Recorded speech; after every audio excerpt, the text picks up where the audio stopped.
السلام علیکم ورحمۃ اللہ وبرکاتہ۔ رب اشرح لی صدری ویسر لی امری واحلل عقدۃ من لسانی یفقہوا قولی۔ رب زدنی علما رب زدنی علما رب زدنی علما اللہم فقہنا فی الدین آمین یا رب العالمین۔ سورہ بقرہ آیت نمبر 17۔ اعوذ باللہ من الشیطان الرجیم، بسم اللہ الرحمن الرحیم۔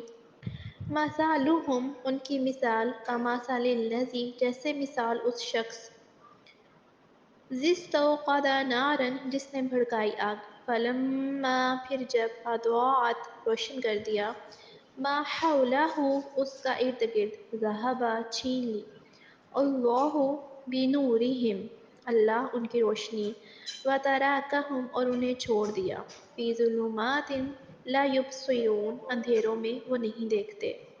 ان کی مثال اس شخص کی طرح ہے جس نے آگ روشن کی، پھر جب اس آگ نے ان کے آس پاس کو روشن کر دیا تو اللہ ان کا نور لے گیا اور انہیں تاریکیوں میں چھوڑ دیا، انہیں کچھ دکھائی نہیں دے رہا۔ حضرت عبداللہ بن مسعود رضی اللہ تعالیٰ عنہ اور دیگر صحابہ نے اس آیت 17 کا مطلب یہ بیان فرمایا ہے کہ نبی صلی اللہ علیہ وآلہ وسلم جب مدینہ منورہ تشریف لائے تو کچھ لوگ تھے نا، وہ مسلمان ہو گئے، لیکن پھر جلد ہی وہ منافق ہو گئے۔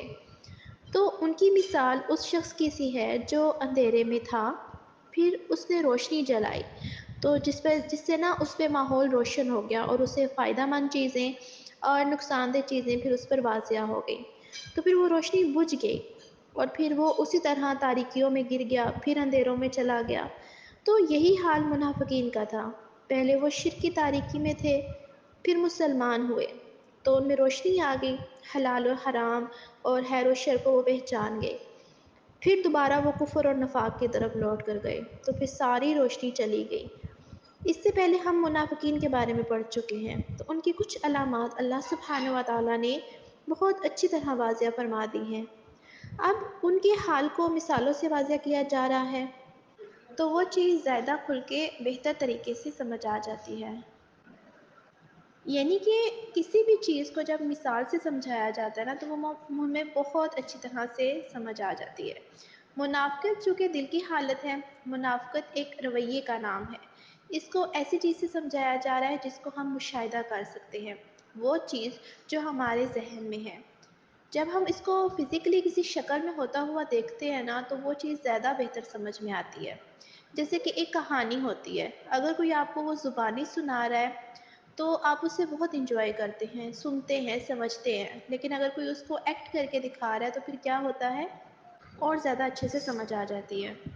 مثال کیوں دی جاتی ہے؟ تاکہ وہ چیز جو کسی انسان کے ذہن میں اس کو عملی شکل میں دے کر اسے پوری طرح سمجھ آئے۔ مثلا اگر اب آپ کسی بچے کو سفید یا وائٹ کلر کے بارے میں بتا رہے ہیں تو وائٹ ایسا ہوتا ہے، ویسا ہوتا ہے، 10 باتیں کر کے اگر آپ اسے صرف کہیں گے نا کہ یہ ایک کاغذ ہے اور یہ اس جیسا ہوتا ہے، تو وہ یہ کاغذ ہے کہتے ہیں نا وہ سارے فاصلے طے ہو جائیں گے اور بات کو نا وہ ایک دم سے سمجھ میں آ جاتی ہے۔ تو یہ قرآن پاک کا ایک اسٹائل ہے، اسلوب ہے کہ اللہ سبحانہ و تعالیٰ ہمیں بات مثالوں سے بھی سمجھاتے ہیں اور مثال سے بات ہمیں جلدی سمجھ میں آتی ہے، بہتر طریقے سے سمجھ آتی ہے، گہری بات سمجھ آتی ہے، دل پہ اثر بھی کرتی ہے۔ تو ان کی مثال کن منافقین کی طرح ہے؟ منافقین کی حالت، منافقین کا وصف، ان کی صفت کا مثال کی طرح ہے، یعنی کہ ان کی حالت ایک مثال کی طرح ہے۔ ایک خاص حالت کی طرح کیا ہے؟ اس شخص کے جس نے آگ جلائی، ایک شخص ہے، اب اس نے آگ روشن کرنے کے لیے کہا ہے تو کیا ہوا کہ آگ روشن ہو گئی، پھر جب وہ آگ روشن ہو گئی اس کے شعلے بھڑکنے لگے تو پھر کیا ہوا کہ اس کا ماحول بھی روشن ہو گیا، آگ کے جلنے سے ماحول روشن ہو گیا۔ تو یہ کون شخص ہے؟ یہ کوئی بھی شخص ہے، یعنی کہ ایک مثال ہے کہ ایک شخص ہے جس نے آگ جلائی، مراد اس سے کیا ہے؟ اس سے مراد یہ ہے کہ اس نے دین اسلام کو سمجھنے کی خواہش ظاہر کی، اب اس کے سامنے اسلام کی تعلیم آ گئی، اس سے وہ اچھے اور برے کا فرق سمجھنے لگ گیا، تو پھر اللہ ان کا نور لے گیا، یعنی کہ اچھے برے کو دیکھنے کی صلاحیت چلی گئی اور اللہ نے ان کو چھوڑ دیا اندھیروں میں، کفر کے اندھیروں میں، جہالت کے اندھیروں میں، یہ دیکھ نہیں سکتے کیونکہ ان کی اپنی روشنی چلی گئی ہے۔ ایسا کیوں ہوا کیونکہ آگ جل رہی ہے، ماحول روشن ہے، تو دین کی باتیں ہو رہی ہیں۔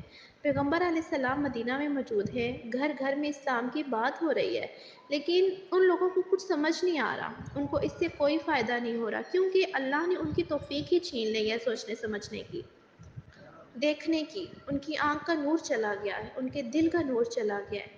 ایسا کیوں ہوتا ہے؟ کیوں ہوا ایسا؟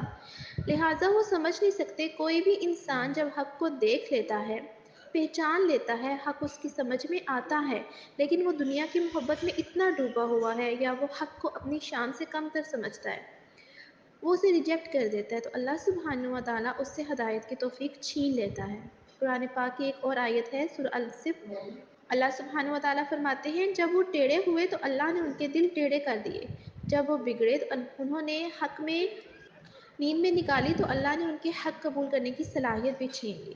بعض اوقات ایسا ہوتا ہے نا کہ اس کو ایک مثال سے سمجھیے کہ آپ بہت محنت کر کے کھانا بناتے ہیں، پھر آپ اس کو ٹرے میں سجاتے ہیں، لگا کے آپ بچے کے سامنے رکھتے ہیں، اچھا یہ کھا لو، تو وہ آگے سے منہ بناتا ہے، نقص نکالتا ہے، اس کی شکل ایسی ہے، آپ نے یہ کیوں ڈالا، اس میں وہ کیا ہے، یہ ہوا وہ ہوا نا، تو پھر آپ کیا کرتے ہیں کہ آپ ٹرے اٹھا لیتے ہیں کیونکہ تم نے قدر ہی نہیں کی۔ اللہ سبحانہ و تعالیٰ نے اتنے اہتمام کے ساتھ ان کی نعمت اتاری ہے اور وہ اس میں حجت بازی کر رہے ہیں، کیونکہ جب ان سے کہا جاتا ہے نا کہ ایمان لاؤ، تو وہ کیا کہتے ہیں کہ ہم بے وقوفیوں کی طرح ایمان لے کر آئیں، تو نتیجہ کیا ہوتا ہے کہ جب کوئی اللہ کے دوستوں کو برا بلا کہتا ہے تو پھر اللہ تعالیٰ بطور سزا اس کے اندر سے وہ صلاحیت ہی چھین لیتے ہیں، دین کی محبت، دین کی قدر و قیمت ان کے دلوں سے اٹھ جاتی ہے، ہدایت کے ذرائع بند ہو جاتے ہیں۔ جزاک اللہ خیر۔